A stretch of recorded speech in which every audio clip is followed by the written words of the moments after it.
بسم اللہ الرحمن الرحیم۔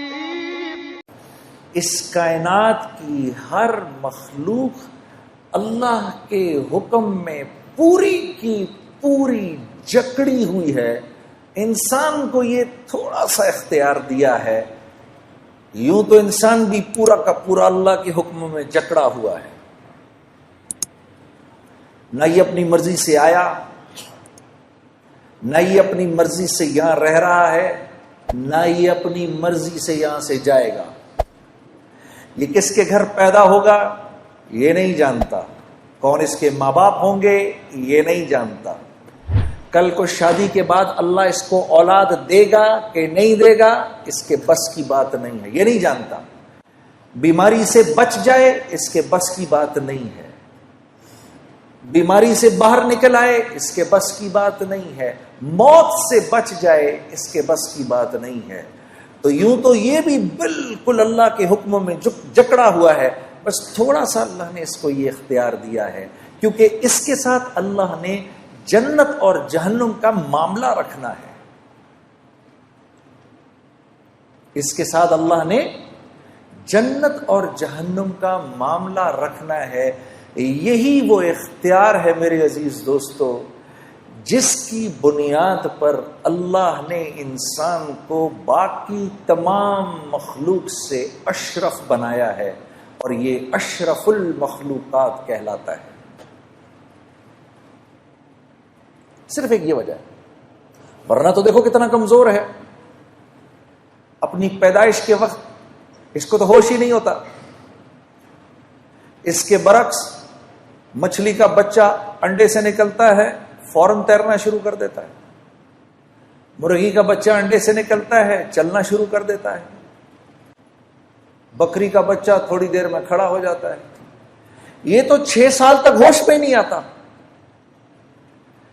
جسم کا ایک ہلکا سا درجہ حرارت بڑھ جائے تو بیمار پڑ جاتا ہے، ذرا سا کم ہو جائے تو بیمار پڑ جاتا ہے، تھوڑی سردی زیادہ ہو جائے تو بیمار پڑ جاتا ہے، تھوڑی گرمی زیادہ ہو جائے تو تکلیف میں آ جاتا ہے۔ یہ تو بہت کمزور ہے، لیکن اللہ نے یہ جو اس کو اختیار دیا ہے، یہ اس کے باقی تمام اللہ کی مخلوق پر اس کو منفرد کرتی ہے۔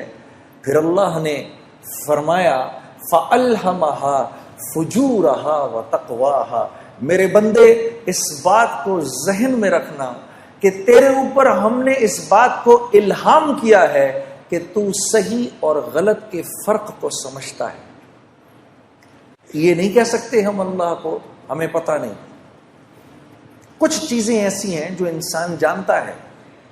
جھوٹ ہر معاشرے میں برا سمجھا جاتا ہے، وہ مسلمانوں کا معاشرہ ہو یا غیر مسلموں کا معاشرہ ہو، جھوٹ ہر جگہ برا سمجھا جاتا ہے، بےایمانی ہر جگہ بری سمجھی جاتی ہے، خیانت ہر جگہ بری سمجھی جاتی ہے، ظلم ہر جگہ برا سمجھا جاتا ہے، قتل و غارت ہر جگہ برا سمجھا جاتا ہے۔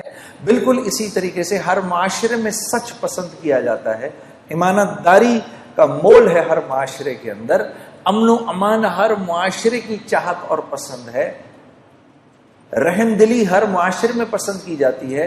تو اللہ فرما رہے ہیں فَأَلْهَمَهَا فُجُورَهَا وَتَقْوَاهَا۔ تجھے اتنا علم ہم نے دیا ہے،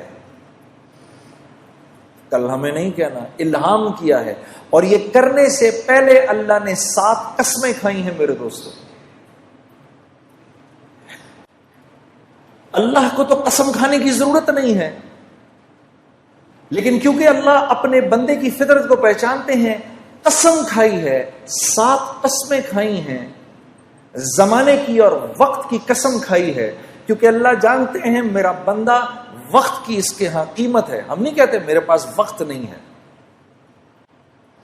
تو اللہ جانتے ہیں کہ وقت کی اس کے ہاں قیمت ہے، تو قسم کھائے وَالشَّمْسِ وَضُحَاهَا وَالْقَمَرِ إِذَا تَلَاهَا وَالنَّهَارِ إِذَا جَلَّاهَا وَاللَّيْلِ إِذَا يَغْشَاهَا وَالسَّمَاءِ وَمَا بَنَاهَا وَالْأَرْضِ وَمَا طَحَاهَا۔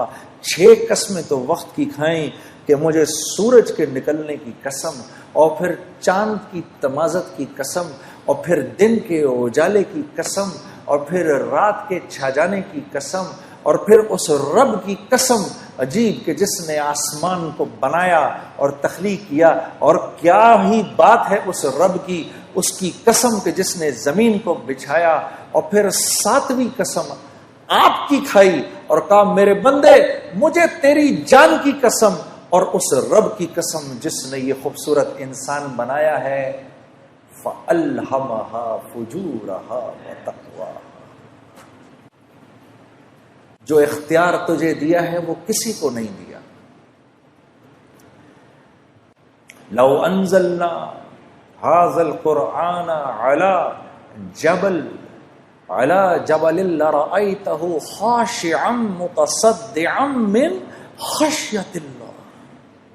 جب ہم نے اس قرآن کو پہاڑ پر اتارنے کی کوشش کی، کتنی مضبوط چیز ہے،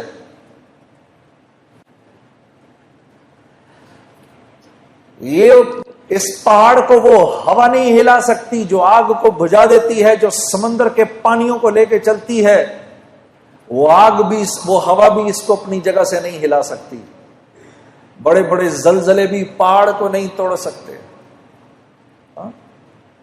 اس پہاڑ نے اللہ سے کہا یا اللہ یہ قرآن میرے اوپر نہیں اتارنا،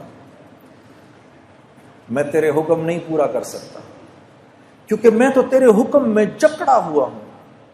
انسان نے کہا اے اللہ ہم پر اتار، ہم تیرے حکموں کو پورا کریں گے۔ تو یہ ذمہ داری لیے بیٹھے ہیں میں اور آپ۔ قد افلح من زکاہا، اللہ فرما رہے ہیں میرے بندے اگر تو نے اپنے نفس کو، اگر تو نے اپنی خواہشات کو میرے حکموں کے تابع کر دیا تو تو کامیاب ہو جائے گا۔ کیونکہ یاد رکھ نفس پر تو چلنے کے لیے نہیں ہے، نفس پر جانور چل سکتا ہے، کیونکہ جانور کو تو ہم نے کوئی اختیار دیا ہی نہیں، وہ تو اچھائی اور برائی کو نہیں سمجھتا۔ کتے کو کل اللہ پکڑ کر جہنم میں نہیں ڈالے گا کہ تو نے فلاں کی ٹانگ کیوں پکڑی، وہ کہے گا یا اللہ تو نے مجھے جس فطرت پر پیدا کیا میں نے پوری زندگی اس فطرت پر گزار دی، میں نے اسی فطرت پر زندگی گزاری۔ سانپ کو اللہ جہنم میں نہیں ڈالے گا کہ تو نے کیوں کاٹا فلاں کو، وہ کہے گا اللہ یہ تو نے بات میری فطرت میں ڈالی تھی اور میں بالکل پورا کا پورا تیرے حکموں پر چلا ہوں۔ شیر کہے گا اے اللہ میں نے کبھی گھاس نہیں کھائی، میں نے کبھی پھل نہیں کھائے، وہ تو نے انسانوں کے لیے بنائے تھے، میں نے کبھی سبزیوں پر منہ نہیں مارا کیونکہ وہ میرے لیے تھا ہی نہیں، میری تو جو تو نے فطرت بنائی میں اسی فطرت پر چلا۔ بکری اللہ سے، گھوڑا اللہ سے، اونٹ اللہ سے کہے گا یا اللہ ہم نے کبھی گوشت کو منہ نہیں لگایا، جو تو نے گھاس پھوس ہمارے لیے بنائی ہم نے وہی کھائی۔ یہ میرے اور آپ کا معاملہ ہے میرے دوستو، ہم اپنی مرضی پر نہیں چل سکتے۔ یہ وہ بات ہے جو میں آپ کو بتانے آیا ہوں، کیونکہ آپ کا ایک مقام ہے، آپ اشرف المخلوقات ہیں، آپ اپنے نفس پر نہیں چل سکتے۔ اگر نفس کہہ رہا ہے کہ سوتا رہے فجر گزرتی ہے تو گزرے، یہ آپ نہیں کر سکتے۔ چلو ایک سیکنڈ کے لیے صرف سمجھانے کے لیے ہم آخرت کی نہیں دنیا کی بات کرتے ہیں،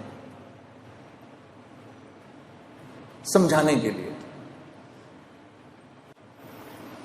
جب آخرت سمجھانے لگو تو پھر کیا اگلا کہتا ہے ارے مولانا یہاں کا بتائیے کون جیتا ہے تیری زلف کے سر ہونے تک، آخرت تو جب آئے گی تب آئے گی، دیکھا جائے گا۔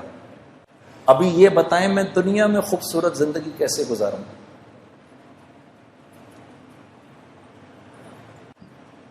کل کراچی ایئرپورٹ پر جب میں یہاں آ رہا تھا تو ایک بھائی میرے پاس آ کے بیٹھ گئے، ہم مسجد میں نماز پڑھنے لگے تھے تو وہ میرے پاس بیٹھ گئے، مجھے کہنے لگے مجھے بتائیں میں دنیا میں ایک خوبصورت زندگی کیسے گزار سکتا ہوں؟ میں نے کہا میں اگر آپ کو یوں بتاؤں اور اگر آپ میری بات پر عمل کر لیں تو آپ یقین کریے کہ اللہ رب العزت کی ذات، اس کی یہ منشا ہر وقت کی منشا ہوگی کہ آپ کی زندگی ایک خوبصورت زندگی بن جائے۔ اور جس کے لیے اللہ رب العزت طے فرما لیں کہ اس کی زندگی خوبصورت ہوگی، ساری کی ساری کائنات مل کر اگر اس کی زندگی کو خراب کرنا چاہے، اس کو پریشان کرنا چاہے تو نہیں کر سکتی۔ اور اگر اللہ یہ فیصلہ فرما لیں کہ نہیں یہ نافرمان ہے، اس کی زندگی میں اس کو ہم خوف اور غم کا لبادہ پہنائیں گے ہی، 7 ارب انسان اگر مل کر آپ کی زندگی کو خوبصورت بنانا چاہیں تو نہیں بنا سکتے۔ اس کو کہتے ہیں لا الہ الا اللہ، یہ ہے لا الہ الا اللہ۔